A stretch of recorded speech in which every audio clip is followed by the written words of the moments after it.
Selamat siang pemirsa. BKD Kaltara melakukan penelusuran terhadap dokumen peserta tes kompetensi P3K tahap 2. Penelusuran itu dilakukan lantaran ditemukan dugaan pemalsuan surat keputusan atau SK pengangkatan sebagai dasar pemenuhan masa kerja minimal 2 tahun. Tindakan penelusuran itu dilakukan BKD untuk mengantisipasi kekisruhan administrasi perekrutan calon P3K, baik yang terseleksi maupun yang dinyatakan sudah mengalami kelulusan. Badan Kepegawaian Daerah atau BKD Kalimantan Utara melakukan penelusuran dugaan adanya pemalsuan dokumen dalam proses seleksi pegawai pemerintah dengan perjanjian kerja atau P3K tahap kedua. Penelusuran dugaan pelanggaran administrasi dilakukan lantaran ditemukan indikasi pelanggaran pemalsuan surat keputusan atau SK pengangkatan sebagai dasar pemenuhan masa kerja minimal 2 tahun oleh oknum pelaksana yang menjadi syarat utama dalam seleksi penerimaan.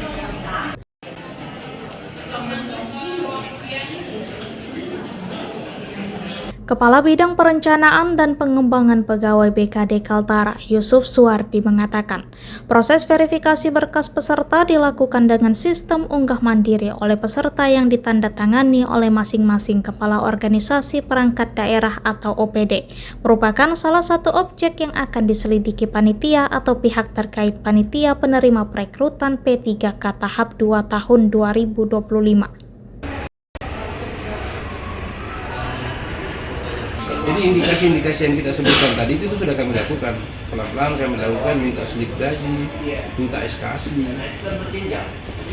Dan itu semua sudah terlakukan belum? Yang sementara ini kan kita lakukan yang terdeteksi itu, yang ada laporan-laporan masyarakat itu kan, yang ada menyampaikan bahwa ini belum cukup 2 tahun, itu kita lakukan. Dan itu tidak ada toleransi deh, apapun tetap kita hold kan, tidak tindak lanjut itu untuk proses selanjutnya. Karena melakukan pemalsuan yang jadi bahaya ini kan ketika misalnya kepala OPD yang dipalsukan itu yang misalnya protes dan sebagainya. Pihak BKD sendiri hanya bisa memverifikasi data yang telah dimasukkan. Di sisi lain muncul laporan dari sesama peserta yang mencurigai adanya peserta yang telah mengikuti tes manipulasi masa kerja melalui dokumen palsu. Yusuf juga menegaskan jika ditemukan fakta peserta yang terbukti tidak memenuhi syarat, terutama dalam hal masa kerja 2 tahun, maka peserta akan langsung ditangguhkan prosesnya. Demikian halnya panitia menemukan pelanggaran administrasi yang dipalsukan, maka secara otomatis proses perekrutan P3K yang bersangkutan dihentikan atau dibatalkan.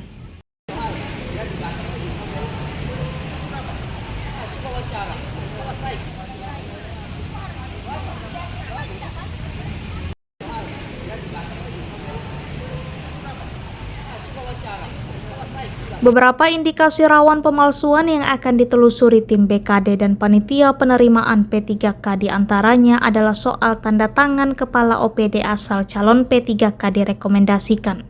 Bagi yang terbukti maka akan dibawa ke proses hukum dan administrasi yang lebih lanjut.